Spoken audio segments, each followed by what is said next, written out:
बेटा। Good morning, sir.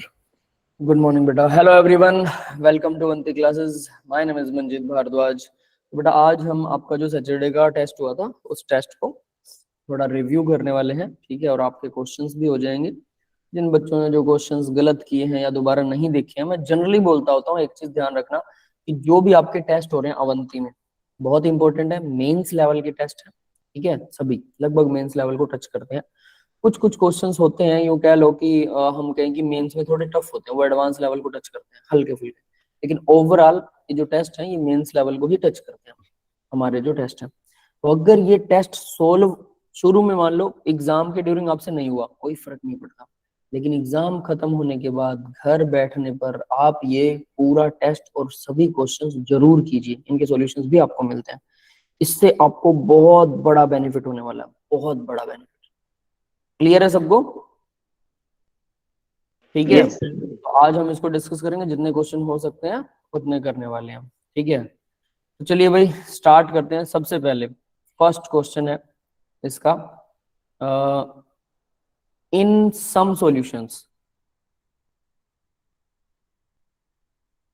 Concentration of H3O positives remains constant, यानी कि एसिड या बेस जो भी है, एसिड ये फिलहाल तो ठीक है, एसिड की कंसंट्रेशन कांस्टेंट रहती है, remain constant even small amount of strong acid और बेस आर एडेड, यानी H पॉजिटिव यानी pH कांस्टेंट रहता है। दीस सॉल्यूशंस आर नोन एज, कौन से सॉल्यूशन होते हैं भैया बताया? Buffer solution. यस राइट बेटा। यानी कुछ सॉल्यूशंस के अंदर ये क्या बोल रहा है, कुछ सॉल्यूशंस में मतलब बफर सॉल्यूशंस में, एक्चुअल में बफर सॉल्यूशंस के अंदर क्या होता है कि उनके पीएच की यानी H पॉजिटिव आयन की कंसंट्रेशन होता है नेगेटिव लोग of H positive ion, pH होता है, तो नेगेटिव लोग हटा भी दे तो H पॉजिटिव आयन बच गया। तो H पॉजिटिव आयन की कंसंट्रेशन सेम रहती है, कांस्टेंट रहती है, अगर थोड़ा बहुत एसिड या थोड़ा बहुत बेस मिला देते हो तो। ये डेफिनेशन है बफर सॉल्यूशन की। क्लियर है बेटा? Yes, sir. है ना? ठीक है। नेक्स्ट क्वेश्चन देखते हैं जरा। नेक्स्ट क्वेश्चन देखिए, इन द फॉलोइंग रिएक्शन, यहाँ पर CH3 है भाई, पेंटागनल रिंग पर लगा हुआ है, साइक्लिक पेंटेन पर CH3 लगा है, तो मिथाइल साइक्लोपेंटेन नाम होगा इसका। ब्रोमीन और H इंटू न्यू, बहुत इंपॉर्टेंट सा क्वेश्चन है। ब्रोमीन डाल रखा है और H इंटू न्यू डाल रखा है, यानी H इंटू न्यू का मतलब है लाइट, लाइट की प्रेजेंस में ब्रोमीन के साथ रिएक्शन हो रही है। मेजर प्रोडक्ट ऑब्टेन्ड इज, इसमें मेजर प्रोडक्ट बताना है। तो मेजर प्रोडक्ट कैसे बताते हैं भाई? क्या रिएक्शन होगी ब्रोमीन अगर लाइट के साथ में रिएक्शन करेगी तो क्या होने वाला है? किसी कोई गैस है तो बताओ।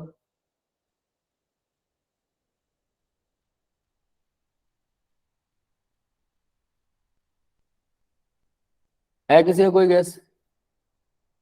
C.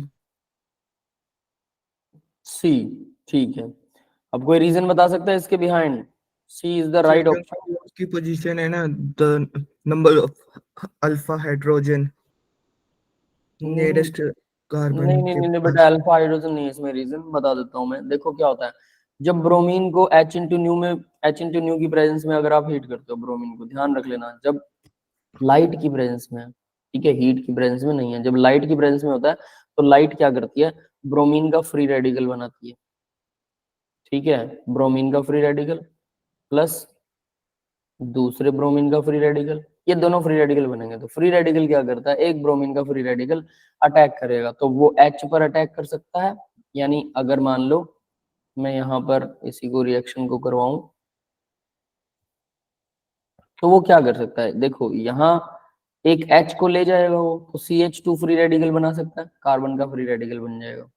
यहाँ पर ये 1 डिग्री फ्री रेडिकल बना, यहां से अगर H ले जाए तो इस कार्बन पे फ्री रेडिकल बनेगा। ये क्या है, इसके दोनों तरफ इधर H है, ये 2 डिग्री फ्री रेडिकल बनेगा, ठीक है। फिर अगर इसकी बजाय, अब देखना जरा, CH3 यहीं रही, यहाँ एक H लगा हुआ है ना, यस सर। कार्बन की 4 वैलेंसी है, तो इस H को अगर वो हटा दे और यहाँ फ्री रेडिकल बनाए तो ये तो क्या होगा, ये 3 हाइड्रोजन डिग्री, ये 3 डिग्री फ्री रेडिकल बनेगा। 3 डिग्री फ्री रेडिकल क्या होता है भाई, सबसे ज्यादा स्टेबल होता है, ठीक है। यहाँ पर आप ठीक है अल्फा हाइड्रोजन का कॉन्सेप्ट लगा सकते हो, लेकिन पहले आपको फ्री रेडिकल का के बारे में बताना होगा। तो भाई अल्फा हाइड्रोजन तभी बाद में पता लगेगा। फ्री रेडिकल के चारों तरफ जितने alpha hydrogen, maximum alpha hydrogen होंगे वो ज्यादा स्टेबल होगा। ठीक है, तो ये एक ब्रोमीन जो है वो H को ले गया, प्लस में इसमें बनता है, प्लस में HBr बन गया, H का फ्री रेडिकल यहां से रिलीव हो गया।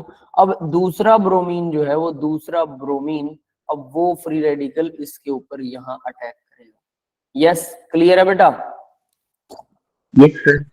ठीक है, तो देखो अब क्या हुआ एक्चुअल में। अब हम यहाँ काउंट कर सकते हैं, इस कार्बन के पास 2 हाइड्रोजन हैं, इस कार्बन के पास में यहाँ एक भी नहीं है, लेकिन इधर इस कार्बन के पास भी 2 हैं, तो दोनों के पास 4 अल्फा हाइड्रोजन हैं जो कि इसको स्टेबलाइज कर सकती हैं फ्री रेडिकल को। बाकी कोई अगर और बनाते हो तो उनके पास में अल्फा हाइड्रोजन कम बनेंगे, है ना।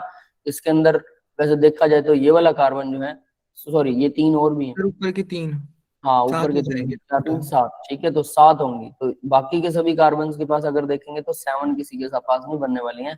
तो इस वजह से ये वाला ज्यादा स्टेबल होगा, और जितने ज्यादा अल्फा कार्बन और अल्फा हाइड्रोजन होंगे तो ये हाइपर कंजुगेशन से ज्यादा स्टेबल हो जाएगा, जिसकी वजह से क्या होगा, अगर फ्री रेडिकल स्टेबल है तो उसके बनने की प्रोबेबिलिटीज मॉलिक्यूल की ज्यादा हो जाती है। तो C is the right option. Yes, clear है बेटा सबको?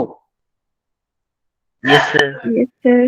रीजंस याद कीजिए, रिएक्शन याद कीजिए, मैकेनिज्म याद कीजिए, जो जहां पर आता है, जहां उलझो वहीं सुलझो, याद रख लेना।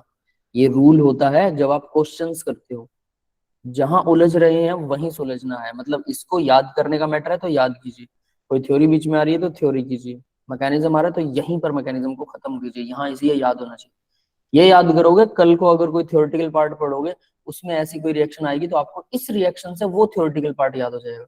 ऐसा नहीं हमें करना होता कि बुक में कुछ थ्योरी पढ़ी तो पहले वो याद करेंगे फिर हम क्वेश्चन करेंगे। कई बार क्वेश्चन से भी थ्योरी याद हो जाती है, तो वाइस वर्सा, और इसीलिए क्वेश्चन प्रैक्टिस किए जाते हैं। ठीक है, तो जहां उलझो वहीं सुलझो। अब इसको यूं नहीं है कि हम पहले तो थ्योरी देखेंगे, कहाँ थी ये थ्योरी, कहाँ किस क्वेश्चन में आई थी, कैसे आई थी, बहुत सारी चीजें इधर उधर की देखते रहते हैं और उसके बाद में एक क्वेश्चन कर पाते हैं, वो तो बहुत टाइम लगा देगा। थ्योरी कभी मिलेगी नहीं, क्वेश्चन कभी होगा नहीं, कहानी खत्म। अगला क्वेश्चन देखते हैं। द रिएक्शन ऑफ टाउलिन, टाउलिन क्या होता है, बेंजीन पर CH3 लगा हुआ है, पता है सबको? Yes sir. Yes with sir. With chlorine in the presence of FeCl3, FeCl3 की प्रेजेंस में क्लोरीन के साथ ये क्या बनाता है, क्लोरीन का पॉजिटिव चार्ज बनाता है, फ्री रेडिकल नहीं बनेगा। गिव एक्स, एक्स देता है, ठीक है। इसके बाद क्या कर रहा है, and the reaction in the presence of light, give Y. अगर लाइट की रिएक्शन में प्रेजेंस करते हैं, अब देखो ये दोनों क्वेश्चन का मिक्सचर है, कौन से का, इस क्वेश्चन का भी इसने लाइट भी बोल दिया, क्लोरीन डाल रहा है लाइट की प्रेजेंस में, और ये बेंजीन रिंग, मान लो ये बेंजीन रिंग होती है, ऐसे ये ना होता, ये बेंजीन रिंग है ना, तो ये बेंजीन रिंग टाउलिन बन गया। ये कह रहा है कि H इंटू न्यू क्लोरीन डाल रहे हो, लाइट की प्रेजेंस में क्लोरीन डाल रहा है, एक तो ये बोल रहा है। एक कह रहा है कि क्लोरीन FeCl3, FeCl3 क्या करता है, AlCl3 और FeCl3 क्लोरीन का पॉजिटिव चार्ज बना देंगे, एक क्लोरीन नेगेटिव को अपने साथ ले जाएगा, एल्यूमिनियम AlCl4 बन जाएगा, या फिर आयरन भी ऐसा ही करेगा। तो क्लोरीन का पॉजिटिव, एक तो क्लोरीन का पॉजिटिव चार्ज अटैक करे, पॉजिटिव चार्ज कहाँ अटैक करेगा भाई, सर एक उसको तो इलेक्ट्रॉन चाहिए, है ना।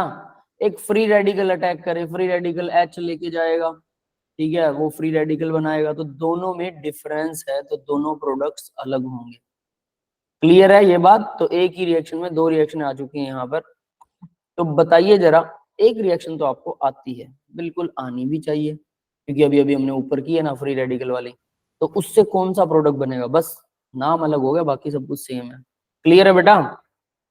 Yes sir. तो बताइए फिर, एक प्रोडक्ट यानी कि आपको एक्स का पता होगा क्या, कौन सा पता होगा, देखिए एक्स कह रहा है, वो वाई कह रहा है, क्या कह रहा है ये, एक्स है दूसरा वाई है, हाँ वाई का आपको पता होगा, वाई ढूंढो पहले, पहले वाई ढूंढिए।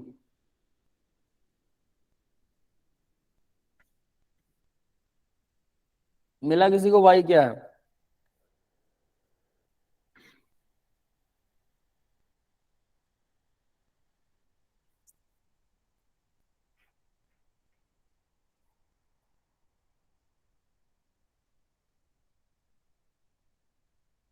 नहीं पता वाई? देखो चलो बना के दिखाता हूँ थोड़ा सा, आइडिया हो जाएगा। हम क्या करने वाले हैं, बेंजीन रिंग के ऊपर CH3 लगाने वाले हैं, ये लीजिए यहाँ पर यहीं पर बना देते हैं ना ऊपर। ये बेंजीन रिंग है, इसके ऊपर हमने CH3 लगा दिया।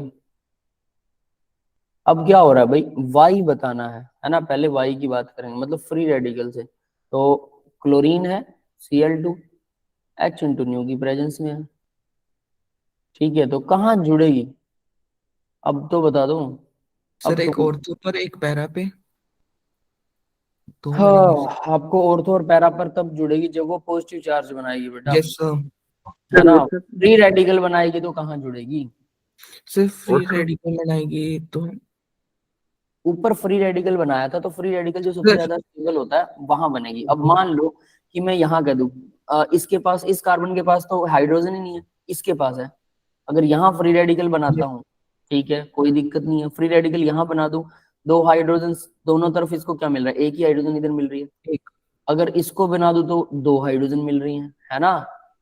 अब जरा सोचो, अगर मैं इसको फ्री रेडिकल बना दूं तो, अब हम यस सर। कहेंगे इसको तो कोई हाइड्रोजन मिल ही नहीं रही, बेशक, लेकिन बेंजीन रिंग डबल बॉन्ड होता है, वो यहाँ शिफ्ट हो सकता है। फ्री रेडिकल हाइड्रोजन के साथ साथ इलेक्ट्रॉन का भी डेफिशिएंट होता है, इलेक्ट्रॉन कम होते हैं फ्री रेडिकल में, तो ये बेंजीन रिंग से इलेक्ट्रॉन ले लेगा, ज्यादा स्टेबलाइज हो जाएगा ना। मतलब अगर बेंजीन रिंग है, देखो अगर नॉर्मल रिंग है तो ब्रोमीन यहाँ जुड़ रहा है। दोनों क्वेश्चन एक साथ आए हैं तो बहुत ध्यान से करना। नॉर्मल रिंग है तो ब्रोमीन यहाँ जुड़ रहा है, ठीक है, इस जगह पे। लेकिन अगर बेंजीन रिंग है तो बेंजीन रिंग पे क्लोरीन नहीं जुड़ेगा, फ्री रेडिकल मैकेनिज्म इस पे कामयाब नहीं होता। ये सीधा CH3 वाले कार्बन पर ही अटैक करने वाला है, यानी कि हम यहाँ CH3 की जगह CH2Cl लगाएंगे। लेकिन याद रखना Cl जो है क्लोरीन, अगर वो काफी अमाउंट में है तो ये दूसरे H को भी रिप्लेस कर देगा, तीसरे H को भी रिप्लेस कर देगा, तो एक्चुअल में CCl3 बन जाएगा। CCl3 हो जाएगा। दैट इज, ये क्या है, हमारा वाई प्रोडक्ट है। क्लियर है बेटा, यस सर। ये वाई प्रोडक्ट है। ठीक है, सबको समझ में आ गया भाई वाई प्रोडक्ट। ऊपर वाले केस से थोड़ा सा अलग है, याद रख लेना। ऊपर वाले केस में बेंजीन रिंग नहीं थी, तो इसलिए फ्री रेडिकल जहां ज्यादा स्टेबल होगा वो बनेगा। नीचे वाले केस में बेंजीन रिंग है, बेंजीन रिंग पर फ्री रेडिकल कभी भी स्टेबल ही नहीं होता, ज्यादा कम को छोड़ दो। तो ये एक एक्स्ट्रा पॉइंट है जो याद रखना होगा कि फ्री रेडिकल कहां पर स्टेबल होता है। ठीक है, पहली चीज। चलो जी, अब दूसरी चीज क्या है, नेक्स्ट वन इज, अब बात करेंगे अगर ये फ्री रेडिकल की जगह AlCl3 यूज करें या FeCl3 यूज करें तो इसके साथ क्या होता है। देखो भाई, ये बेंजीन रिंग है, टाउलिन बनाएंगे बेंजीन रिंग के साथ, है ना। यहाँ पर है टाउलिन CH3, इसमें क्या कर रहे हैं हम, क्लोरीन यूज कर रहे हैं। AlCl3 या इन्होंने Fe दे दिया, हम Fe को यूज करें, FeCl3, दोनों में से कोई भी यूज कर सकते हो, यस सर। AlCl3। ठीक है, तो अगर ये दिया हुआ है तो क्या होने वाला है, क्लोरीन जो है CH3 electron donating in nature होता है। अगर कोई बेंजीन रिंग पर इलेक्ट्रॉन डोनेटिंग नेचर बैठा है और ये फ्रिडल क्राफ्ट रिएक्शन है, फ्रिडल क्राफ्ट, तो इलेक्ट्रोफाइल बनता है इस रिएक्शन में। 11th क्लास में ये मैकेनिज्म आया होगा आप। तो benzene ring ortho para directing होती है। अगर कोई इलेक्ट्रॉन डोनेटिंग बैठा तो इलेक्ट्रॉन डोनेटिंग या तो ऑर्थो पर जोड़ेगा क्लोरीन को, या पैरा पर जोड़ेगा। अब ऑर्थो पर क्योंकि स्टेरिकली हिंडेंस CH3 ग्रुप बड़ा बैठा है ना, तो ऑर्थो की जगह जगह मेजर प्रोडक्ट बनेगा, वो पैरा पर ही बनेगा, ऑर्थो पर नहीं, ये मेजर बनेगा। ठीक है बेटा, क्लियर है। Yes, sir. और ये बनेगा एक्स वाला प्रोडक्ट हमारा, दिस इज एक्स। ठीक है, अब ध्यान देना भाई कि क्या कह रहा हूं मैं, एक ही दो रिएक्शंस में लगातार बहुत अच्छा क्वेश्चन आए, दोनों एक साथ डाल रखे हैं। क्या कि अगर ब्रोमीन डाल रहे हो किसी नॉर्मल रिंग में तो वो कहाँ, फ्री रेडिकल जो ज्यादा स्टेबल है वहां जुड़ेगा, 3 डिग्री फ्री रेडिकल। लेकिन बेंजीन रिंग में फ्री रेडिकल नहीं बनने वाला, यहाँ नहीं जुड़ने वाला, वो तो बेंजीन रिंग पे नहीं बनेगा, वो कार्बन ढूंढेगा जिसके पास हाइड्रोजन हो तो वो यहाँ जुड़ेगा और तीनों जुड़ जाएंगे। ठीक है, तो एक तो इसको कंपेयर करना कि दोनों अलग अलग चीजें हैं, अलग अलग बातें हैं। फिर अगर क्लोरीन AlCl3 की प्रेजेंस में डाल रहे हो तो क्लोरीन पॉजिटिव आयन बनेगा, यानी कि पॉजिटिव आयन क्या होता है, इलेक्ट्रोफाइल है। तो इलेक्ट्रोफाइल बेंजीन रिंग पर ही अटैक करता है। कहाँ करेगा, ऑर्थो पर करेगा या पैरा पर करेगा, या किसी भी अगर यहाँ कुछ नहीं लगा तो किसी भी पोजीशन पे जोड़ दो, कोई दिक्कत नहीं। लेकिन यहाँ अगर इलेक्ट्रॉन डोनेटिंग ग्रुप बैठा है तो पैरा वाला मेजर बनेगा, ऑर्थो वाला भी बनेगा। और अगर कोई इलेक्ट्रॉन लेने वाला ग्रुप बैठा है, बेंजीन इलेक्ट्रॉन डोनेट कर रहा है किसी को, तो फिर मेटा पोजीशन पर डेटा पे जुड़ेगा। बनेगा। यस, सबको क्लियर है बेटा? Yes, Yes, sir. मेरे को आंसर बताइए, कौन सा आंसर है? D. बी। डी आंसर है। बेंजल क्लोराइड बनेगा, बेंजल क्लोराइड यहाँ पर, ठीक है। हाँ, क्लोरीन कार्बन की तीनों वैलेंसीज पर क्लोरीन लगा हुआ है, इसको बेंजल बोलते हैं। यानी कार्बन की अगर तीनों वैलेंसीज खाली हो, इस किस कार्बन की, बेंजीन रिंग वाले कार्बन की तीनों वैलेंसीज खाली हो, इसको बेंजल बोलते हैं, बेंजल। ठीक है, तो ये बेंजल क्लोराइड बन रहा है। ठीक है भाई, तीनों क्लोरीन लगेंगे वहां पर, benzal chloride plus orthochloro toluene. बिल्कुल सही यार, right option is B. Sir D बोला था मैंने। डी है? नहीं बनेगा डी बनेगा, डी बनेगा, पैरा बनेगा। ठीक है ठीक है, पैरा बनेगा यार, मैंने गलत। क्योंकि पैरा भी बनेगा, ऑर्थो भी बनेगा, पैरा दोनों भी बन बनेगा, सकते ऑर्थो हैं। भी। इन्होंने क्या कहा, एक्स जो है ऑर्थो एंड पैरा क्लोरीन, और वाई जो है ट्राई क्लोरोमिथाइल बेंजीन। ट्राइक्लोरोमिथाइल बेंजीन। ठीक है, हाँ, ऑर्थो पैरा दोनों बनेंगे। ये वाला मेजर बनेगा, बस मेजर इतना। है ना, क्योंकि हाँ जी सर। ठीक है, राइट ऑप्शन बी है भाई। पहले मैंने गड़बड़ क्या कर दी थी? अच्छा, सर बेंजल क्लोराइड वो एक्स पे डाल दिया, बेंजल क्लोराइड, जी। जबकि वो वाई पे बनना चाहिए, है ना। देखो यस ऑप्शन सर। तो ये भी घुमाने वाले दे रखे हैं, ध्यान से याद रखना, एक्स और वाई ये दोनों सेम है, सही है, ऐसा कह सकते हैं। बट ये पैरा वाला होना चाहिए, बस ये गड़बड़ है। ये पैरा वाला ऑर्थो भी बनता है, बट पैरा वाला मेजर बनता है, इसलिए पैरा दिखाना चाहिए। अगर ये पैरा दिखाए तो बहुत से बच्चे तो मेरी तरह ही गड़बड़ कर देंगे, एक्स और वाई में घूम जाएंगे। ये एक्स है, वो वाई है ना। तो ध्यान से ऑप्शंस को सिलेक्ट करना बेटा। चलिए आगे बढ़ते हैं अब जरा। Next, the conductivity of 0.01 normality solution found to be 0.05 per ohm per centimetre. ये बता रही है conductivity, the equivalent conductivity of the solution will be. तो कंडक्टिविटी उसने बता रखी है, इक्विवेलेंट कंडक्टिविटी ढूंढने के लिए बोल रहा है। बताइए भाई, कंडक्टिविटी और इक्विवेलेंट कंडक्टिविटी के बीच में क्या रिलेशन है? उसका फॉर्मूला चाहिए मुझे, अगर वो आता है तो, फिजिकल केमिस्ट्री में तो फॉर्मूला आता है तो सब आता है। हाँ बेटा बोलिए। Sir, equivalent conductivity is equals to 1000, मतलब kappa into 1000 by concentration. Normality divide by normality, सही है। ठीक है, सबको समझ में आ गया बेटा? Yes sir. तो इक्विवेलेंट कंडक्टिविटी, सीधा फॉर्मूला लगाने से कुछ भी नहीं है। इक्विवेलेंट इक्विवेलेंट कंडक्टिविटी क्या होती है, के मल्टीप्लाई में 1000 डिवाइड में क्या, नॉर्मेलिटी। ठीक है, सबको समझ में आ गया बेटा? Formula yes sir. लगाइए, आंसर Yes, निकालिए, कुछ भी नहीं करना है। ठीक है, फॉर्मूला लगाओ, आंसर निकालो, और कुछ नहीं है इसमें अब बचा हुआ। तो फॉर्मूला लगा चुके हम इक्विवेलेंट कंडक्टिविटी का। आंसर क्या, उसने क्या पूछा था, इक्विवेलेंट कंडक्टिविटी, कंडक्टिविटी उसने दे रखी है, ये रही, है ना, और नॉर्मेलिटी भी दे रखी है। तो आंसर कैसे निकलेगा भाई, ये इक्वल हो जाएगा किसके, के की वैल्यू है 0.005 मल्टीप्लाई में 1000 डिवाइड में क्या आएगा 0.01। यस, क्लियर है सबको? इक्वल क्या आएगा, yes, आंसर निकालो भी अब मेरे को जरा। इक्वल क्या आएगा, what will be the answer? sir, C वाला होगा। सी आंसर आएगा, 500 ओम।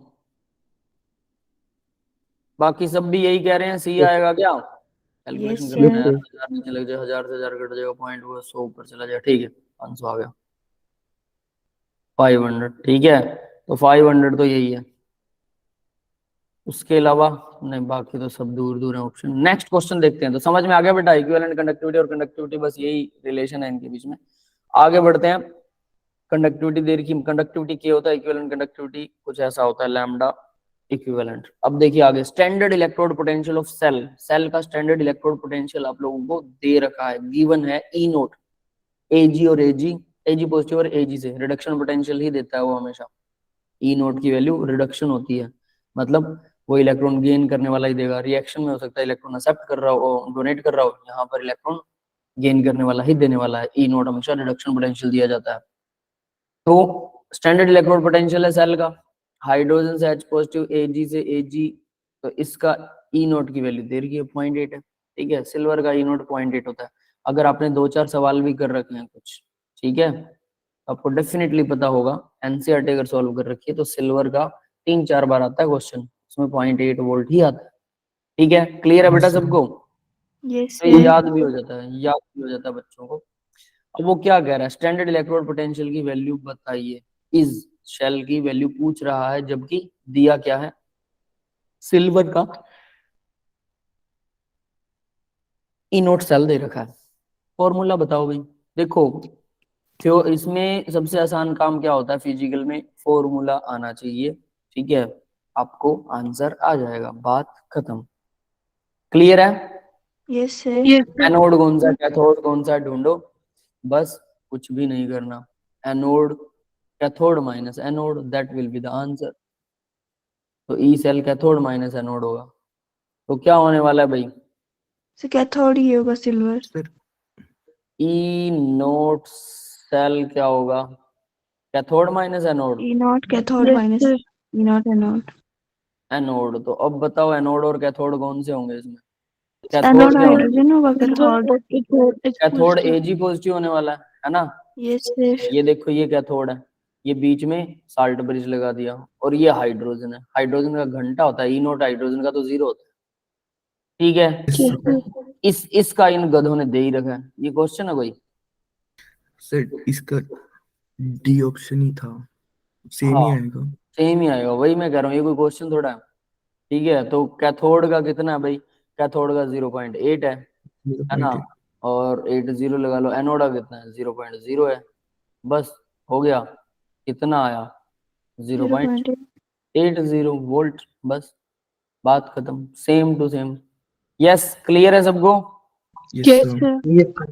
ठीक है, तो ये बीच में साल्ट ब्रिज लगा हुआ है, ध्यान रख लेना, इस तरफ ये होता है कैथोड, इस तरफ होता है एनोड, बस पहले एनोड दिखाया जाता है, बाद में कैथोड दिखाते हैं, इतना ही है। तो एजी का इसने दे रखा था, हाइड्रोजन का इसने पूछा नहीं, हाइड्रोजन का तो निकालना है, हमें हमेशा पता होता है निकालना क्या है, वो हमेशा 0 होता है, ठीक है। तो ई सेल अगर पूरा निकाले, तो हाफ सेल के दे रखे थे ना, तो कंप्लीट सेल का निकालते हैं, तो कैथोड माइनस एनोड कर दो, ठीक है। नेक्स्ट क्वेश्चन देखते हैं बेटा, 8 ग्राम NaOH dissolved in 1 liter of solution, its molarity is। सबसे बकवास क्वेश्चन, मोलैरिटी पूछी। मोलैरिटी क्या होती है, मोल पर Divided. लीटर, है ना, Yes, मोल sir. पर। Yes, sir. 8 ग्राम सॉल्यूशन दे रखा है 1 लीटर में, तो 1 लीटर तो इसने दिया ही हुआ है, इसमें तो कोई चक्कर ही नहीं। 8 ग्राम NaOH है, बस इसी के मोल बनाने। Given mass 8 gram, divided by molar mass. NaOH का मोलर मास कितना होता है भाई, sodium 23, 40. Oxygen 16, hydrogen 1, 40. 16 17 40, 40 divided by 1 equal क्या हो गया, 8 में 40, 1/5, तो 5 नीचे आएगा, 1/5 आ गया, 0.2 molar. 5 दूना 10, 0.2 मोलर, एम लगा देंगे, मोल पर लीटर। हाँ भाई, क्लियर है, C is the right option, Yes, sir. ठीक जी है। sir. तो देखिए फिजिकल में क्वेश्चंस कितने आसान होते हैं, हालांकि ये आसान ही है वैसे, लेकिन कितने आसान होते हैं कि सिर्फ और सिर्फ क्या करना है, कुछ नहीं करना, फॉर्मूला लगाओ, आंसर निकालो, दैट्स इट, ठीक है। आगे बढ़ते हैं बेटा, next question 37। In the reaction N2 3H2 2 ammonia बन रहा है, द रेट ऑफ दिस नहीं अपीयरेंस है, appearance of ammonia is, rate of appearance दे रखा है, the rate of reaction, rate of disappearance of hydrogen will be, दो चीजें पूछ रखी है, रेट ऑफ रिएक्शन पूछा और rate of disappearance of hydrogen, तो ये आपने थ्योरी में पढ़ा होगा, छोटी सी चीज है, अपीयरेंस और डिसअपीयरेंस का मामला। किसी को याद है कुछ? हाँ भाई, एनीवन नोज?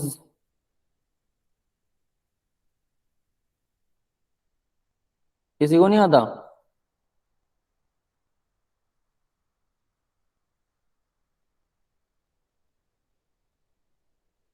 कोई तो बोल दो कुछ। No sir, नहीं आता. ठीक है, देखिए मैं बताता हूं क्या कह रही है, rate of this, rate of reaction क्या होगा, तो रेट ऑफ रिएक्शन क्या होता है भाई, rate of reaction, rate of reaction क्या होगा अगर इस रिएक्शन में इसका ये जो बन रहा है रेट ऑफ रिएक्शन 1 मोल के लिए होता है, ये ध्यान रख लेना, ठीक है। तो ये जो रेट ऑफ रिएक्शन किसके लिए निकालेंगे, अमोनिया कितना बन रहा है, ये देखो अमोनिया इज इतना, rate of appearance of ammonia बता रहा है, अपीयरेंस ऑफ अमोनिया कितना है 2.5 10⁻⁴। तो रेट ऑफ अपीयरेंस जो है अमोनिया का वही रेट ऑफ रिएक्शन होगा ना, कि अपीयरेंस कितना हो रहा है पर मोल के हिसाब से। तो यहाँ वैसे तो ये 2 मोल का रिएक्शन का दिखा रहा है, बट रेट ऑफ रिएक्शन और रेट ऑफ अपीयरेंस जो है वो इक्वल होते हैं। तो यहाँ पर 2.5 × 10⁻⁴ मोल पर लीटर पर सेकंड ही आने वाला है, तो ये तो सेम आने वाला है, सेम नहीं 2 से डिवाइड होगा, ये उसे डिवाइड करेंगे ना 2 से डिवाइड करना 1 इसको भाई कितना आ जाएगा ये, तो 1.25 by 2 1.25 into 10⁻⁴. rate of appearance, APEARANC, appearance of NH3। तो अब ये 1/2 क्या होता है, अब ये रेट ऑफ अपीयरेंस और रेट ऑफ रिएक्शन में क्या फर्क है, अपीयरेंस तो 2 मोल के लिए आता है, ठीक है, और अगर आप रेट ऑफ रिएक्शन निकालना चाहो वो 1 मोल के लिए आता है। तो जो अपीयरेंस का रेट है उसको, यहाँ 2 मोल के लिए था ना ये, 2 अपीयरेंस का, उसको 2 से डिवाइड कर देंगे तो हमारे पास रेट ऑफ रिएक्शन आ जाएगा। तो रेट ऑफ रिएक्शन क्या आ जाएगा, ये 2 से डिवाइड हो जाएगा, कितना है 2.5 मल्टीप्लाई में 10⁻⁴ डिवाइडेड बाई 2। यस क्लियर है ये, यस सर 1 पॉइंट कितना आएगा 125 है ना 10⁻⁴। तो ये तो हमारे पास आ गया। अब ये कहाँ कहाँ है, एक तो ये रहा, ये सी ऑप्शन में भी है, एक ये रहा, ये बी ऑप्शन में भी है। तो रेट ऑफ क्या आ गया अपने पास, रिएक्शन तो आ गया, दोनों में है। अब दूसरा क्वेश्चन उसने क्या पूछा है, disappearance of hydrogen will B, hydrogen का डिसअपीयरेंस का रेट पूछा है। तो हाइड्रोजन कितना है, ये 3 से मल्टीपल है ना ये, है ना, लेकिन क्या ये 3 से मल्टीपल होगा, हमारा जो रेट ऑफ रिएक्शन है, रेट ऑफ रिएक्शन इक्वल होता है रेट ऑफ अपीयरेंस या डिसअपीयरेंस, कोई भी हो, है ना। तो ये डिसअपीयरेंस ऑफ हाइड्रोजन, तो यहां मैं लिख सकता हूं rate of disappearance of hydrogen. अब हाइड्रोजन कितने हैं, 3 है, तो उसका 1/3 कर सकता हूं, समझ में आया। तो रेट ऑफ रिएक्शन को 3 से मल्टीप्लाई कर दो, तो 3 × 3 मल्टीप्लाई में रेट ऑफ रिएक्शन इक्वल आ गया रेट ऑफ डिसअपीयरेंस। ये समझ में आ गया बेटा, Yes sir. तो एक ही फॉर्मूले से हम बात कर रहे हैं, बस कुछ नहीं कर रहे। अपीयरेंस या डिसअपीयरेंस जो होता है वो टोटल मोल्स के लिए होता है, रेट ऑफ रिएक्शन जो होता है वो 1 मोल के लिए होता है। तो यहाँ 3 से मल्टीप्लाई कर दो, तो हमारे पास ये वैल्यू कितनी आई थी 1.25 मल्टीप्लाई में 10⁻⁴ को मल्टीप्लाई कर दिया 3 से, कितना आ जाएगा भाई 25 × 75 होता है, 3 × 3 3.75। तो यहाँ पर क्या आ रहा है, ये तो 2 पॉइंट आ रहा है, ये रहा 3 पॉइंट, तो C is the right option. हाँ भाई क्लियर है ये सबको, यस सर ठीक Yes है, sir. सबको समझ में आ गया ना। तो डिसअपीयरेंस हाँ ऑफ जी हाइड्रोजन का सर। हमने रेट निकाल लिया। अब देखिए ध्यान दीजिएगा, अगर आप लोगों को ये नहीं आते हैं पहले, बहुत आसान आसान क्वेश्चन है, तो आपको क्या करना है, ये क्वेश्चन अभी कॉन्सेप्ट भी क्लियर हो रहा है, क्वेश्चन भी क्लियर हो रहा है, ठीक है, घर बैठिए आराम से इनको वापस नोटबुक और पेन से करना है। अगर नोटबुक पेन से नहीं करोगे कोई फायदा नहीं। जनरल एक चीज बताता हूँ, ध्यान देना इस बात पर मेरी, मैं आपको गाड़ी चलाना सिखाऊं, मैं बोल दूं ये गियर है ना, ये ब्रेक है, ये रेस है, ये क्लच है, ये हैंडल है, हैंडल को लेफ्ट राइट घुमाते हैं अगर लेफ्ट राइट गाड़ी को मोड़ना है, ठीक है, गियर को पहला गियर लगाइए, क्लच दबाइए, गियर लगाइए, धीरे धीरे रेस दीजिए, धीरे धीरे क्लच को छोड़िए। सारी थ्योरी कंप्लीट हो गई, आपको समझ में आ गया गाड़ी कैसे चलानी। अब मैं आपको, आप कभी हैंडल पर गाड़ी की सीट पर बैठे नहीं है ड्राइवर वाली पर, अब मैं आपको हाईवे पे ले जाके छोड़ दूं, एक्सप्रेस हाईवे पे, और बोलूं कि अब गाड़ी चलाओ, क्योंकि आपको सब आता है पर प्रैक्टिस नहीं है। डिफरेंस समझ में आ रहा है। तो गाड़ी चलाओगे तो कहाँ जाओगे, ऊपर चले जाएंगे, गाड़ी तो नहीं चलने वाली, कोई ना कोई तो ठोक ही देगा, है ना। Yes sir. सर तो गाड़ी से छलांग मार देंगे। अब देखिए यही चीज यहाँ पर है बेटा, अगर आपको फॉर्मूला आ गया, थ्योरी आ गई, तो क्या आप क्वेश्चन कर लोगे। अब ज्यादातर को लगता है हम कर लेंगे, पॉसिबल ही नहीं है ना। तो उसके लिए प्रैक्टिस, क्वेश्चन की बार बार प्रैक्टिस करेंगे, क्वेश्चन का मोड बदलेगा, उसको सोचने का तरीका बदलेगा, बार बार उल्टा पुल्टा होगा, तब जाके आपको क्वेश्चन करना आएगा। तो याद यहाँ पर भी वैसा ही है, ठीक है। इस ये आसानी से क्वेश्चंस नहीं होने वाले हैं, तो यहाँ पर भी आपको वैसे ही करना पड़ेगा। क्लियर है बेटा? प्रैक्टिस के Yes, बिना sir. कुछ नहीं होता। तो अपने हैंड रिटन जब तक नोटबुक और पेन पर लिख कर प्रैक्टिस नहीं करोगे तब तक क्वेश्चन नहीं आएंगे। अगर किसी को वहम हो कि हम ऐसा कर लेंगे, तो या तो वो ऊपर से गिरा हुआ भाई कोई गॉड गिफ्टेड पर्सन है, ठीक है, और गॉड गिफ्टेड पर्सन मुझे नहीं लगता कि अगर ऐसा कोई होगा तो फिर उसको 11th 12th हमारे मेरे से पढ़ने की जरूरत है ना, वो तो खुद कर सकता है, सिंपल। तो अगर आप लोग खुद नहीं कर सकते, आपको टीचर की हेल्प की जरूरत पड़ती है, तो you are not god gifted. कोई कोई होता है करोड़ों में एक, ठीक है, पर वो भी गुम हो जाते हैं, उनका पता ही नहीं लगता, सीधी सी बात है ना। तो हमारे जैसे नॉर्मल इंसान सब बैठे हैं, तो नॉर्मल इंसानों को प्रैक्टिस की जरूरत होती है, मुझे भी जरूरत है, आप लोगों को भी जरूरत है। तो प्रैक्टिस कीजिए, और हैंड रिटन प्रैक्टिस, जब तक हाथों से लिखकर सॉल्व नहीं करते थ्योरी याद करने का कोई फायदा नहीं। गाड़ी चलाना सीख लिया, बोला हाँ मेरे को पता है सब गाड़ी में, गाड़ी आपको शायद कईयों को लगता होगा नहीं नहीं मैं तो चला ही लूंगा, मैंने पहली बार में बाइक सीख लिया था, मैंने पहली बार में स्कूटी सीख ली थी, है ना। कुछ महान लोग बैठे होंगे हमारे अंदर, बहुत बढ़िया बात है। अब मैं इसको थोड़ा सा हैवी कर दूं, एरोप्लेन की थ्योरी बता देता हूँ, और अब कह देता हूँ चलाओ उड़ाओ, है ना।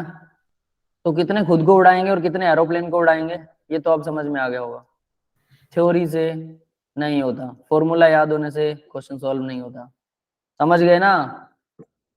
क्योंकि फॉर्मूला Yes, तो याद sir. है, भरोगे कैसे उसमें, पता कैसे लगेगा कौन सी थ्योरी भरनी है। तो जब तक खुद पायलट को थ्योरी समझाई जाती है, याद करवाया जाता है, फिर पायलट के साथ बैठा जाता है, जैसे मैं आपके साथ बैठा हूँ, उनको सोल्व करके दिखाए जाते हैं, जैसे मैं सोल्व कर रहा हूँ वैसे उन्हें प्लेन उड़ा के दिखाया जाता है। उसके बाद में फिर पायलट को, फिर दूसरे पायलट जिसको सिखाया जा रहा है उसको बिठाया जाता है वहां पे कि बैठ अब तू, और साथ में कंट्रोल मेरे पास होते हैं, मतलब मेरे पास कंट्रोल है, मैं आपको सिखा रहा हूँ, मैं आपसे पूछ भी रहा हूँ बेटा इसमें कैसे क्या करेंगे, तो आप थोड़ा बहुत मुझे बताओगे, थोड़ा बहुत आप मुझसे खुद करोगे, है ना। थोड़ा सा मैं आपको हेल्प कर दूंगा, जब आप गड़बड़ करने लगोगे तो हैंडल मेरे हाथ में आ जाएगा, नहीं नहीं ऐसे नहीं ऐसे उड़ेगा ये, इसको लेफ्ट नहीं राइट घुमाना है, इसको पेडल को धीरे लगाना है, ये करना है वो करना है ना। लैंडिंग और ऊपर जब जहाज जाता है वो सबसे मुश्किल काम होता है, बीच में तो संभालना बहुत आसान है, आजकल के एरोप्लेन जो ऑटो पायलट मोड में आते हैं, बटन दबा दो अपने आप चलता रहेगा। शुरू करना और खत्म करना वो बहुत जरूरी। डेली आप 10 क्वेश्चन जरूर लगाइए ईच सब्जेक्ट के, और 10 के 10 हर रोज करने हैं। जब ये करने लग जाएंगे, नोटबुक और पेन से करना है, तब समझ लेना आप लाइन पर आ जाएंगे, है ना। तो बहुत जरूरी चीज है ये, फिर भी किसी को वहम है तो समझ लेना कि आप लोग अपना ही खराब कर रहे हो बेटा, ठीक है। चलो नेक्स्ट क्वेश्चन पढ़ते हैं। तो यहां पर देखिए, which of the following statement is incorrect for the group 15th element. 15वां एलिमेंट्स कौन सा था, पहले तो 15th ग्रुप कौन सा और उसमें कौन कौन से एलिमेंट आते हैं मुझे ये बता दो, पता है किसी को? The nitrogen, phosphorus, etc. 17th group कौन सा होता है? फ्लोरीन वाला होता है, फ्लोरीन से पहले नाइट्रोजन वाला ग्रुप है, वो कौन सा होता है? नाइट्रोजन है, ऑक्सीजन है सॉरी, 16th, और फिर नाइट्रोजन ग्रुप जो है 15 ग्रुप। तो नाइट्रोजन फैमिली पूरी लिख दो यहाँ पे, nitrogen, phosphorus, arsenic, antimony, bismuth. ठीक है, सबको आता है ना। अब वो क्या कह रहा है, कौन सी बात इनकोरेक्ट है, मतलब बाकी सारी सही दे रखी है, एक बात जो है वो इनकोरेक्ट है 15वें ग्रुप के बारे में। पढ़ो, सोचो, बता दो। ये तो बता ही सकते हो मुझे लग रहा है,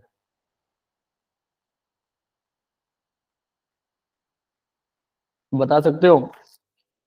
पहला देखो ये क्या कह रहा है, metallic character increases down to the group with increase in the ionisation enthalpy and increase in atomic size. Atomic size बढ़ता है नीचे की तरफ, बिल्कुल। मेटालिक कैरेक्टर बढ़ता है, बिल्कुल सही है, पीरियोडिक टेबल का है, मेटालिक कैरेक्टर बढ़ता है, वही सही है। और decrease in ionisation enthalpy, ionisation enthalpy होती है इलेक्ट्रॉन बाहर निकालने की टेंडेंसी, तो भाई नीचे जाएंगे तो साइज बढ़ेगा, तो इलेक्ट्रॉन को बाहर आसानी से निकाला जा सकता है, तो आयनाइजेशन एंथैल्पी डिक्रीज होती है, इलेक्ट्रॉन को बाहर निकालने की एनर्जी कम हो जाएगी, क्योंकि नीचे ईज हो जाता है इलेक्ट्रॉन को बाहर निकालना। Increase in atomic size, atomic size बढ़ जाता है, बिस्मथ का साइज बढ़ जाएगा, है ना, ऑब्वियस है। तो ये तो बिल्कुल सही पॉइंट है, उसने तो गलत पूछा था, ये तो सही है 15th ग्रुप के लिए। Next, stability of 5 oxidation state decreases and 3 oxygen state increase down to the group due to inert pair effect, बिल्कुल सही है ये भी। इनर्ट पेयर इफेक्ट इन्हीं ग्रुप्स में लगता है, याद है किसी को इनर्ट पेयर इफेक्ट क्या होता है? Yes, sir. ग्रुप वैलेंसी, इसकी ग्रुप वैलेंसी 5 होती है, है ना। नाइट्रोजन सिर्फ 3 दिखाता है, बाकी के सारे 5 दिखा सकते हैं, 5 5 दिखाते बॉन्ड हैं। बना सकते हैं, है ना। तो भाई ये सारे 5 बना सकते हैं, लेकिन नीचे की तरफ जाते हैं जब एंटीमनी और बिस्मथ जो है ये 3 पॉजिटिव ज्यादा दिखाते हैं। Inert pair effect, inert pair effect का मतलब देखो, इनर्ट का मतलब जो रिएक्शन नहीं करेगा, पेयर इफेक्ट। तो जो यहाँ पर मान लो नाइट्रोजन में क्या होता है, 2s में 2 इलेक्ट्रॉन है ना, और 2p में कितने होते हैं भाई, 5 7 हैं, तो 2 और 2 4 और 3 7, 3 होते हैं, है ना। अब इसमें क्या होगा, ये 3s में 2 और 2p में 3, ये पांचों के पांचों बॉन्ड पार्टिसिपेट कर सकते हैं 5। इसमें 4s में 2 और 4p में 3, इसमें भी 5 कर सकते हैं। नीचे जब जाते हैं तो ये जो 5s जो है ये थोड़ा अंदर हो जाता है और 5p जो है ये बाहर आ जाता है, तो इसमें 3 पॉजिटिव ऑक्सीजन स्टेट ही दिखाएगा ये, और इसमें भी 3 पॉजिटिव ही दिखाएगा। यस, मैं 6 लिख रहा हूँ, 3 आएगा भाई, ठीक है। इसमें भी 3 पॉजिटिव ही दिखाएगा, मतलब ये वाले इलेक्ट्रॉन ही पार्टिसिपेट करेंगे, ये अंदर वाले नहीं करते। इसी को बोलते हैं इनर्ट पेयर। ये 2 इलेक्ट्रॉन का पेयर इनर्ट हो गया है। यस, क्लियर है, ये दोनों इनर्ट हैं, अब ये रिएक्शन नहीं करेंगे। ऊपर वाले रिएक्शन करते हैं और पहले वाले में तो इसको यूज ही नहीं कर सकते। ये डोनेट कर सकता है हालांकि किसी को, 4 बॉन्ड तो बना सकता है नाइट्रोजन, लेकिन 5 नहीं बना सकता। क्लियर है सबको? Yes, sir. तो ये पॉइंट भी बिल्कुल सही है, कोई दिक्कत नहीं है। बी पॉइंट भी सही है। तो अब देखिए C point, tendency to undergo -3 oxidation state decreases down to the group due to increase in size and metallic character। Metallic character बढ़ता है तो भाई +3 दिखाएगा, वो -3 क्यों दिखाएगा, है ना, नीचे की तरफ। तो ये तो बिल्कुल सही है। और ड्यू टू इंक्रीज, नीचे साइज भी इंक्रीज होता है, तो ये भी सही है। -3 की प्रॉपर्टी डिक्रीज होती है, -3 नहीं दिखाएगा, +3 दिखाएगा, तो डिक्रीज हो रही है। Tendency to undergo -3 oxygen state decreases. Yes, clear है? Yes, sir. Yes, sir. Yes, sir. अब डी ऑप्शन देखिए, फिर बचा क्या, ये तीनों सही है, तो यही गलत होना चाहिए। इन केस ऑफ फॉस्फोरस, ये रहा फॉस्फोरस, ठीक है, compound having +4 oxygen state disproportionate into +3 and +5 both in acid and alkali, ये गलत पॉइंट होगा भाई, ये होगा ही गलत। +4 क्या होता है, फॉस्फोरस जो है मान लो PH4 बना रहा है पॉजिटिव, कैसे बनाएगा, 3 हाइड्रोजन तो वैलेंसी से जुड़े हुए हैं, ठीक है, तीनों वैलेंसी से Primary. जुड़े हुए हैं, है ना, और एक लोन पेयर था, लोन पेयर डोनेट करके H पॉजिटिव P4 बना दिया इसने, ठीक है, P4। तो +4 ऑक्सीजन स्टेट में आ गया, आ गया +4 में। +4 में तब आएगा हाइड्रोजन की जगह यहाँ पर क्लोरीन हो, ठीक है, वरना -4 में था, +4 आ गया। डिस्प्रपोर्शनेट कर सकता हो, यानी ये PCl5 बनाएगा प्लस PCl3 बनाएगा, यानी 5 और 4 3 वैलेंसी बना देगा। ये डिस्प्रपोर्शनेट रिएक्शन करेगा, ये तो नहीं करेगा, बिल्कुल नहीं करेगा। क्लियर है? ये रिएक्शन नहीं करता, ये आपको याद ही रखना पड़ेगा कि ऐसी रिएक्शन Yes. करेगा। Yes, sir. That's it. तो यानी डी वाला गलत है, तो इनकरेक्ट ऑप्शन मतलब यही वाला सही ऑप्शन है, ठीक है, ये इनकरेक्ट है, ऐसा ये नहीं करते, ठीक है, समझ में आ गया? Yes, sir. आगे बढ़ते Yes. हैं। देखिए क्वेश्चंस आपको समझ में आ रहे हैं अगर, और समझ में सारा कुछ आ रहा, तो ये समझिए मेरा थ्योरेटिकल पोर्शन आपको समझ में आ रहा है, लेकिन आप लोग अगर उसे प्रैक्टिस नहीं करेंगे तो आप एरोप्लेन कभी उड़ा नहीं पाएंगे। बस समझ में आ गया, किसी को कह देना कि मैंने एरोप्लेन के अंदर में बैठा था और मैंने देखा कि वो उड़ता कैसे, मैंने देखा और मुझे कुछ घंटा नहीं आता, ठीक है। अगला क्वेश्चन पढ़िए। The following acids have been arranged in order to decreasing acid strength। Following acids को यूज किया जाता है, have been arranged in order to decreasing acid strength, acid strength को डिक्रीज करने के लिए यूज किया जाता है। Identified correct order, correct order, arranged in order to decreasing acid strength, क्या कह रहा है ये, हाँ ठीक है। तो भाई इन एसिड को यूज करो, डिक्रीजिंग स्ट्रेंथ के हिसाब से यूज करना है, कौन सा सबसे ज्यादा स्ट्रॉन्ग है, फिर वीक, फिर वीक, फिर वीक, है ना। Identified the correct order, correct order बताना। देखो भाई HClOH, BrOH, IOH, तीनों में कौन स्ट्रॉन्ग है कौन वीक है, ये सोचना है।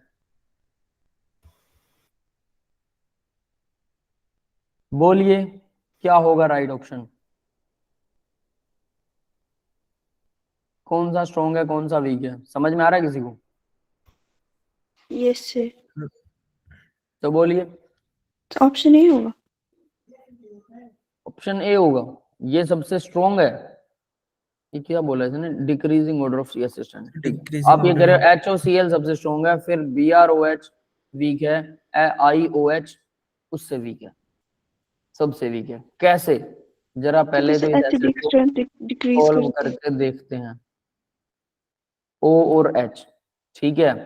दूसरा क्या होगा, Br, O और H ऐसे जुड़े हुए हैं।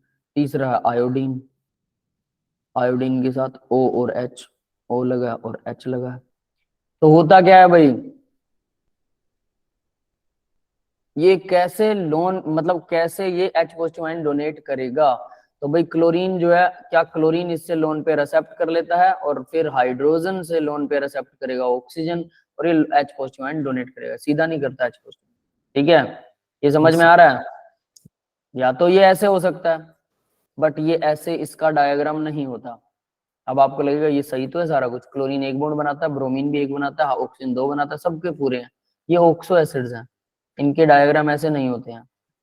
यही लगता है ना दिमाग में, ये क्लोरीन ऑक्सीजन क्यों लेगा क्लोरीन से, क्लोरीन और ऑक्सीजन में ऑक्सीजन ज्यादा इलेक्ट्रोनेगेटिव है, क्लोरीन देगा उसको लोन पेयर, तो उल्टा तो नहीं, ये तो नहीं हो सकता। तो फिर क्या होता है, क्लोरीन इसके साथ डबल बॉन्ड हो और इसके साथ में डबल बॉन्ड O के साथ OH लगना चाहिए। फिर ये कौन सा ऑक्सो एसिड बना रखा है भाई, वैसा ही स्ट्रक्चर होगा फिर इसका। देखो खैर मैं कुछ बता देता हूँ, अब इनका सिस्टम कुछ और होगा शायद। यहाँ पर अगर H लगाता हूँ, ये तो H से लोन पेयर नहीं लेने वाला है, यहाँ पर ये सिस्टम गलत है। OH अगर कम से कम एक OH हो, इसको बोलते हैं oxo acid, oxo acid.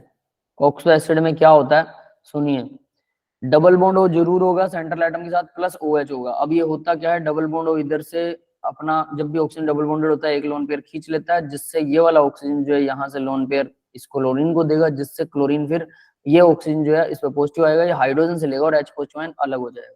Yes clear है?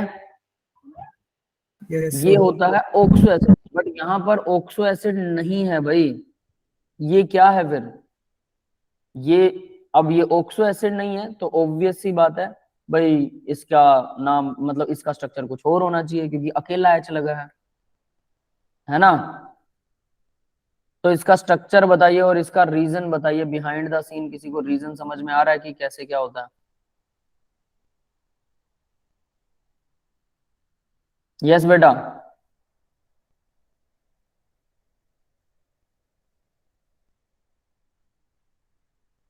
किसी को समझ में आ रहा है इसका स्ट्रक्चर कैसा होगा? स्ट्रक्चर वैसा होगा जैसे मैंने पहले बनाया था, ठीक है, that is the right structure.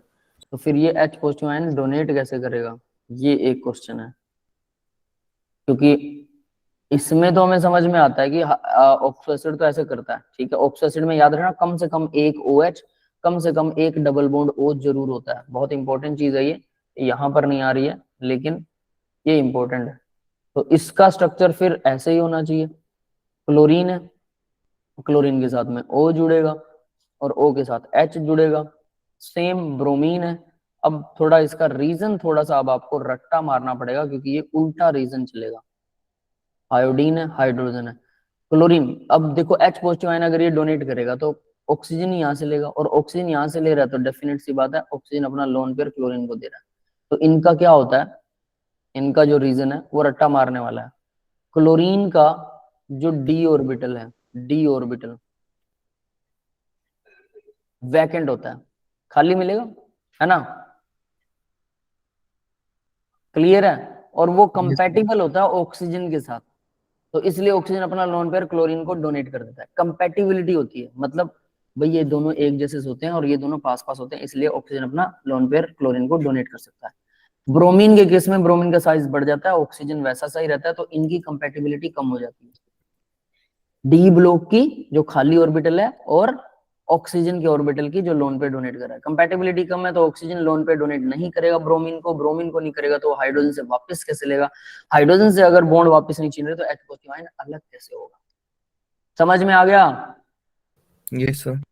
नीचे आयोडीन की बात करें, आयोडीन का साइज और बड़ा हो जाता है। यहाँ पर भी वही case, same case, similar case ऐसा होता है कि आयोडीन का साइज और बड़ा हो गया।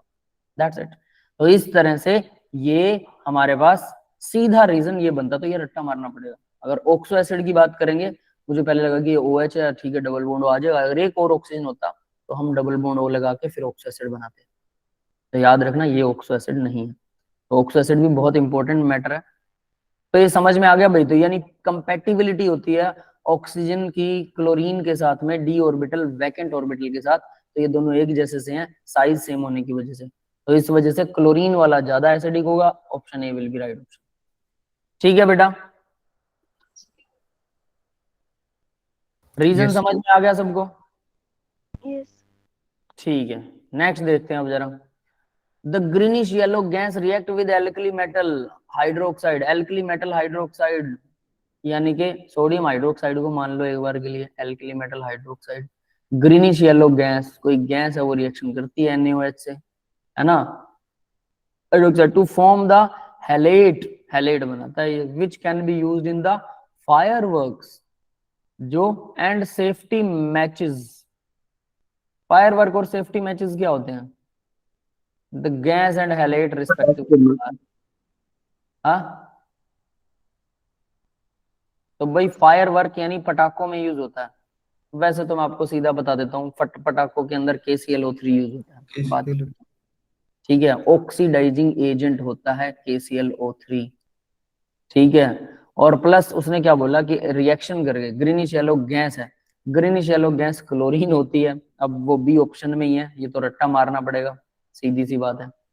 ठीक है, Yes, sir. Yes, तो sir. यानी ग्रीनिश येलो गैस रिएक्शन करती है एल्कली मेटल NaOH के साथ में या KOH के साथ में रिएक्शन करेगी टू फॉर्म हैलेट। तो हैलेट बनाएगी, तो वो परक्लोरेट है एक्चुअल में, हैलेट परक्लोरेट, 8 लग रहा है ना, तो वो परक्लोरेट क्लोरीन के साथ पर लगा दिए इन्होंने KClO3। ये ऑक्सीडाइजिंग एजेंट होता है। अब ऑक्सीडाइजिंग एजेंट क्या होता है उसके बारे में सुन लो कि इसको कैसे याद करें, है ना, दैट इज इंपॉर्टेंट कि हम इसको लर्न कैसे करें। बी राइट ऑप्शन है। KClO3 क्या करता है? ऑक्सीडाइजिंग एजेंट होता है। गैस का तो आपको रट्टा ही मारना पड़ेगा, है ना, ये ऑक्सीडाइजिंग एजेंट है, एजेंट। अब ये फायर क्रैकर में कैसे यूज होता है? तो देखो भाई, सेफ्टी मैचेस में भी यूज होता है, यानी माचिस की तीलियों में यूज होता है। अब इसका मुझे पता नहीं, माचिस की तीलियों में तो फॉस्फोरस वगैरह यूज होता है, ये यूज नहीं होता है, बट इन्होंने लिख रखा है। चलो, हो सकता है कोई दूसरी मैचेस आती हो। तो देखिए, ऑक्सीडाइजिंग एजेंट होता है मतलब ऑक्सीजन देगा। तो हमने देखा है कि जो फायर क्रैकर होते हैं, जो पटाखे आप लोगों ने दिवाली पर फोड़े होंगे ना, उनके अंदर एक तो होगा जिसमें आग लग सके, दूसरा होगा जो उसको ऑक्सीजन प्रोवाइड करवा सके। क्योंकि हम क्या करते हैं, पटाखे के बाहर से आग लगा देते हैं, अंदर वो मसाले में जाता है, वो मसाला क्या करता है, उसको ऑक्सीजन तो चाहिए ना बर्न होने के लिए, खून देगा, तो वो ऑक्सीजन देता है KClO3। बहुत जल्दी हल्का सा गर्म होते ही भर भर के ऑक्सीजन देता है ये। तो ये ऑक्सीजन प्रोवाइड करवाएगा और अंदर आग लग जाएगी। अब पटाखा बंद होता है, आग लगेगी तो कार्बन डाइऑक्साइड भी बनेगा या कुछ और बनेगा, गैस बनेगी। वो गैसेस बंद पटाखे को बहुत जोर से एकदम से गैसेस बाहर निकलती है, एकदम से गैसेस बाहर निकलेंगी तो फट जाएगा पटाखा। इस वजह से पटाखा फटता है, KClO3 यूज होता है उसके अंदर। यस, क्लियर है बेटा?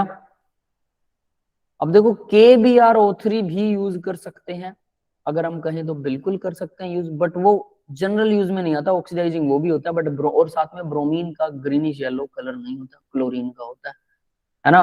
अब ये चीज तो याद, यानी प्योरली मेमोरी बेस्ड क्वेश्चन है और कुछ भी नहीं है। पहले नहीं आता हो अब याद कर लीजिए, बस एक ही चीज है।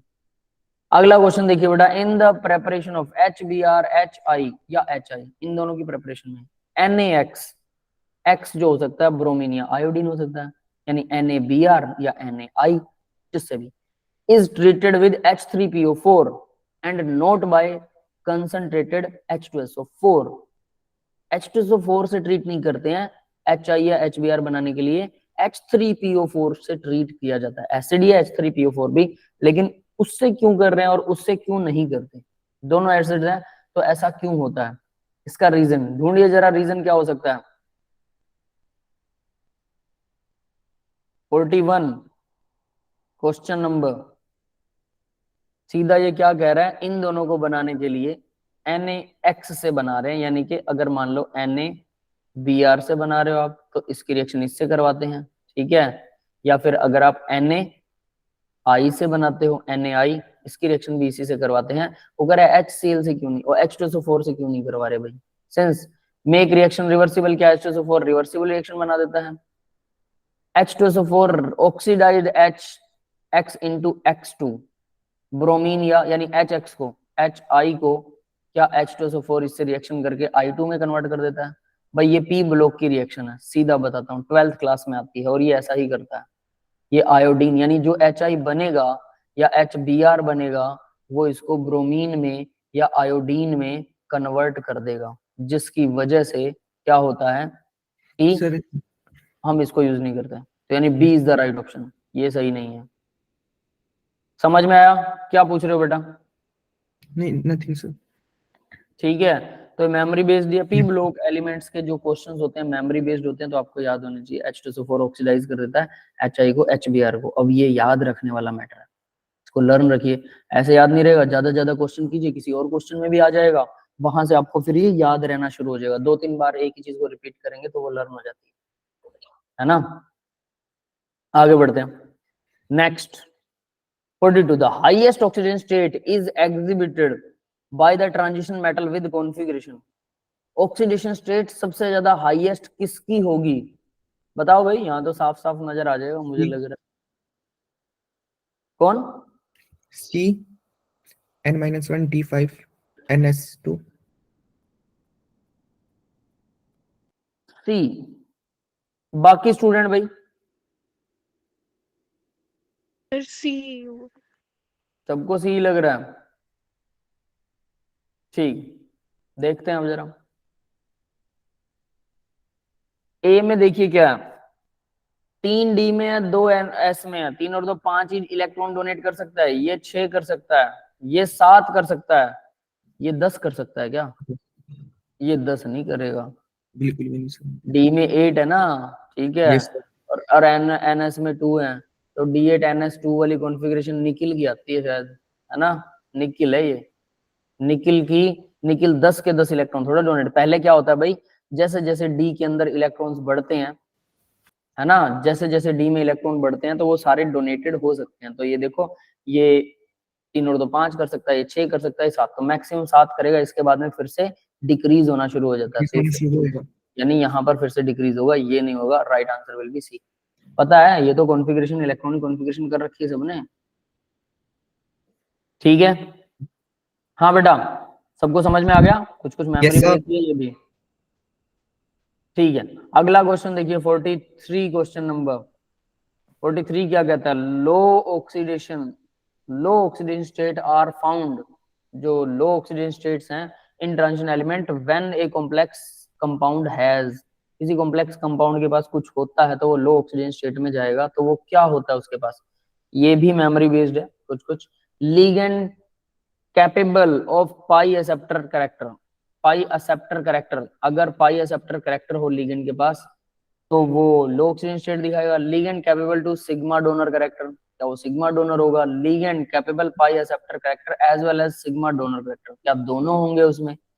Ligand incapable of pi acceptor character as well as sigma donor, ये कह रहा है दोनों नहीं होने चाहिए, ये कह रहा है दोनों होने चाहिए, ये कह रहा है सिर्फ पाई एक्सेप्टर, ये कह रहा है पाई सिग्मा डोनर, ये कह रहा है दोनों, ठीक है। बोलिए भाई, क्या लगता है आपको?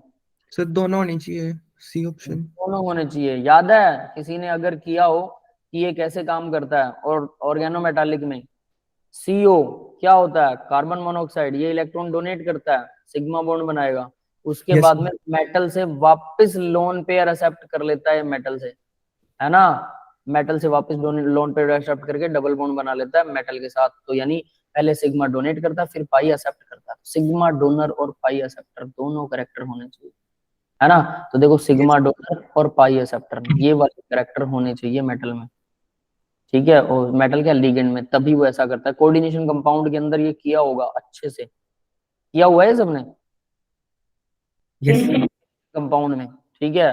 तो ये भी थ्योरेटिकल बेस्ड, मेमोरी बेस्ड और थ्योरेटिकल बेस्ड क्वेश्चन है, और वैसे भी इसकी प्रैक्टिस भी बहुत हो जाती है, तो मैं इतना नहीं कहूंगा कि ये मेमोरी बेस्ड है, ये आपको आना चाहिए, है ना।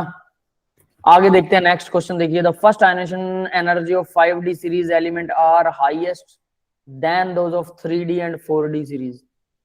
5D की फर्स्ट आयनेशन एनर्जी हाईयर होती है 3D और 4D से। क्यों भाई? नीचे की तरफ जाएंगे न्यूक्लियस भी बढ़ता है, न्यूक्लियस का साइज बढ़ेगा तो वो एनर्जी क्या हो जानी चाहिए? हाईयर, है ना?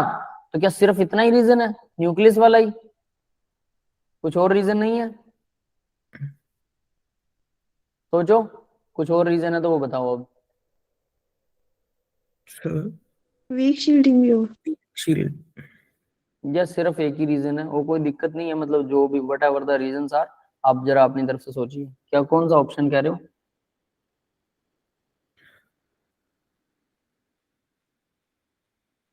B sir.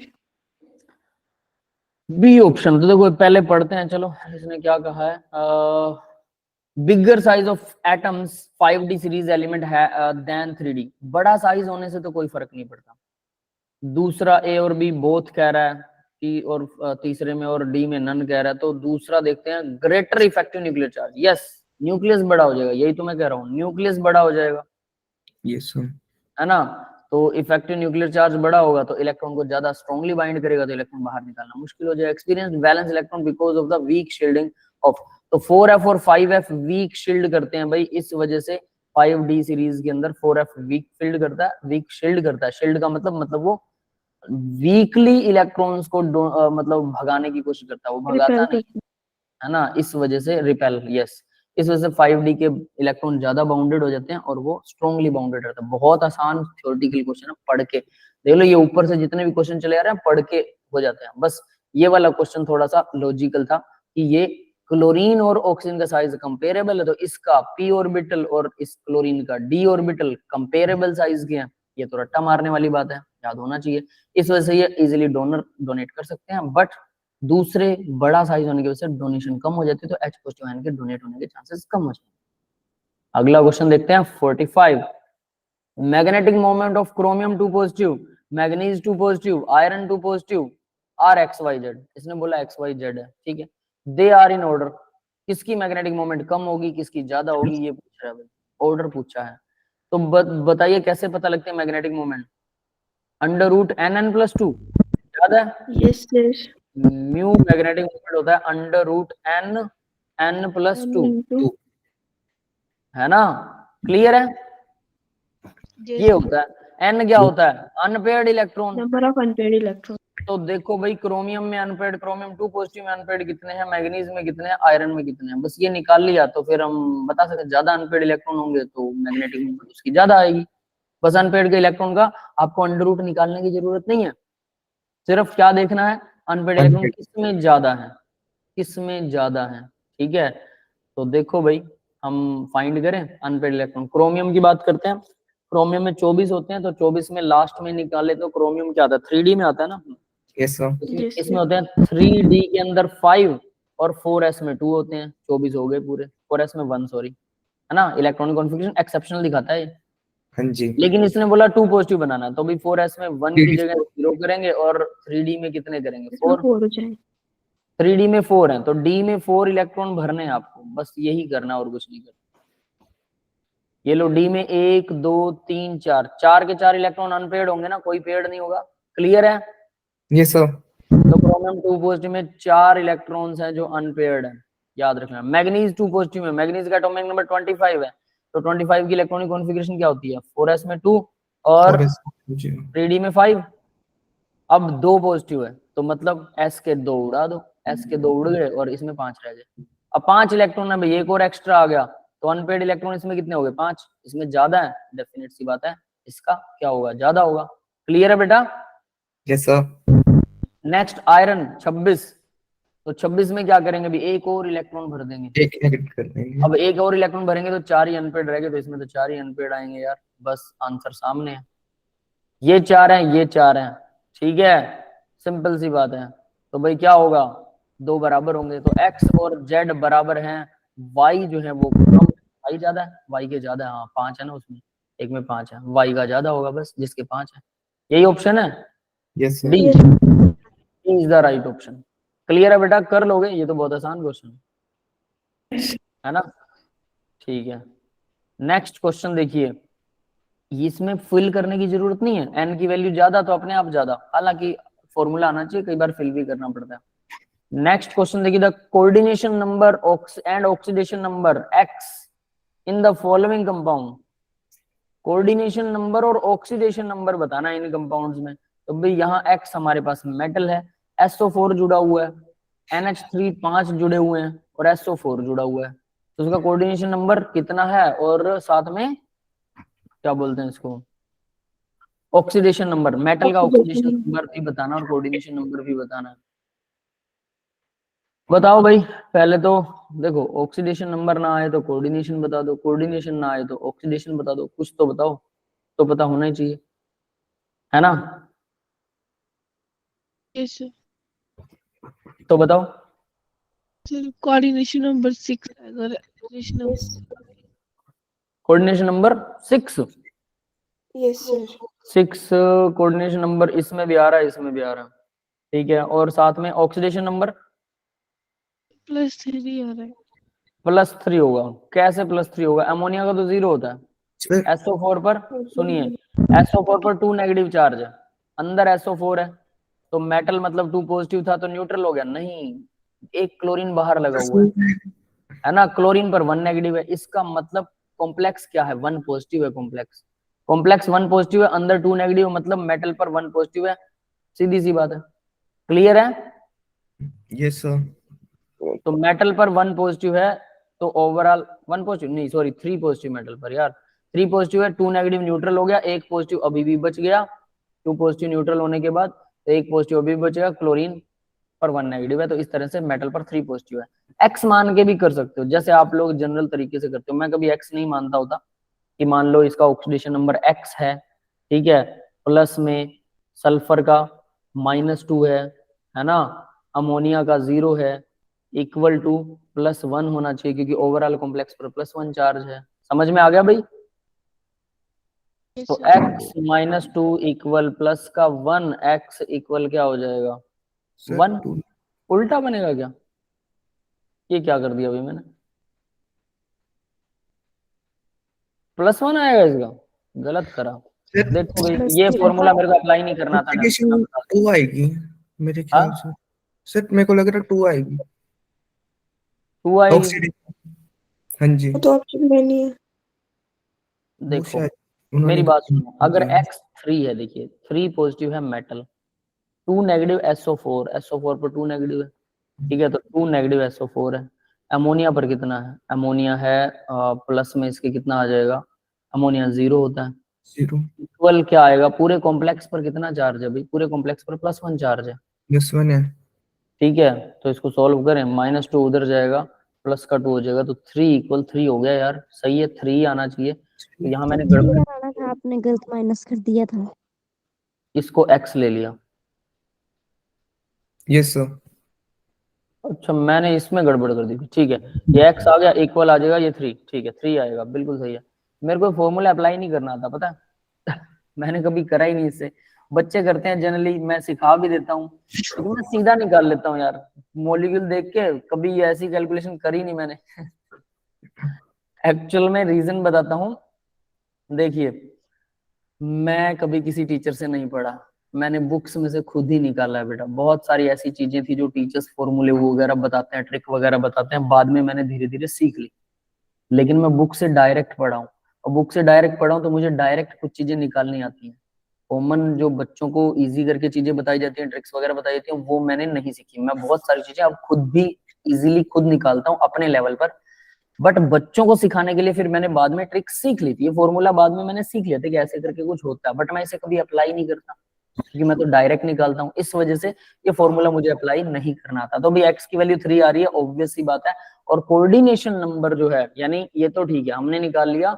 इसका ऑक्सीडेशन नंबर, वो तो सही है, 3 आ रहा है, बिल्कुल सही है, 3+, तो 3+ किसका, इसका है, इसका नहीं, ठीक है, इसका, सिर्फ इसका 3+ है, और एक इसका 3+ है, 2 3+ है, ठीक है। तो अब 10, क्या कोऑर्डिनेशन नंबर 10 होगा क्या? SO4 में कितने एटम्स जुड़े होंगे, सोचिए, 5 तो ये जुड़े हुए हैं और एक SO4 जुड़ा हुआ है, टोटल 6 ही जुड़े हुए हैं, तो ऑब्वियस है कोऑर्डिनेशन नंबर 6 होने वाला है। C is the right option. Yes, clear है सबको? Yes, sir. Yes, sir. ठीक है, तो आज के लिए आई थिंक इतने ही क्वेश्चन करें क्या? देखते हैं आगे कितने क्वेश्चन हैं। 46 हो चुके हैं भाई, लेकिन हम ज्यादा टाइम आपका वेस्ट नहीं करेंगे। 47 विच of the following is bidentate mono anion ligand. इनमें बाइडेंटेट है, 2 डेंसिटी, और मोनो एनायन है, मतलब एक नेगेटिव चार्ज है और 2 डेंसिटी है। सर किसका ए होगा? ऑप्शन इसका तो बाइडेंटेट का एग्जांपल डाइमिथाइल ग्लाइकोसाइड जिमेटो है ना। ऑक्सालेट आयन के ऊपर तो 2 नेगेटिव होता है, तो पहला होगा 1 ओनली, यस है सर। ना। ठीक है, इसका 1 ओनली यानी कि ए आ जाएगा। फिर उसके बाद कंसीडर, फटाफट करवा दूं या रहने दो, मेरे को ये बता दो।